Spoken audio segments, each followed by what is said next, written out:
about it the other day. That's kind of this relationship that a lot of us would like to have with God. Wouldn't we? In a way? Oh, the spiritual stuff. Here we go. We're getting to it. Most of us are pretty clear that God is not a father in the human sense of the word. But sometimes it would be nice to have this cosmic sugar daddy sort of keeping an eye on us. Wouldn't that be nice? Keeping an eye, protecting us. Maybe slipping us a few bucks, if we needed it, a little bit here and there. There is something very safe and secure and protective about that kind of God always watching over us and protecting us. In fact, that is why this whole God the Father thing has held on for so many years in the more traditional religions.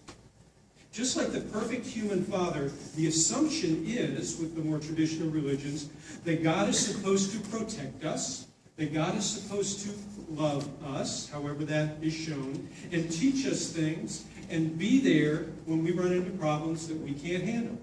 That's the assumption. If we've got questions, we have been told God is the one, He is the one who has all the answers. Now, it's also traditionally been the Father's role to discipline us when we misbehave. Does anyone here remember in your past hearing the phrase, "Just wait till your father gets home"? Anybody remember that?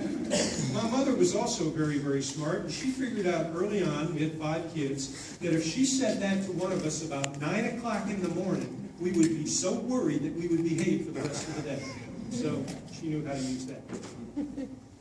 Now, it's interesting how often the image of God that we develop as children and carry into adulthood, which we do, is a perfect reflection of our attitude towards the person or persons who fulfilled the so-called father role in our life. Maybe it was our biological father, maybe it was a grandfather, an uncle, could even have been our mother.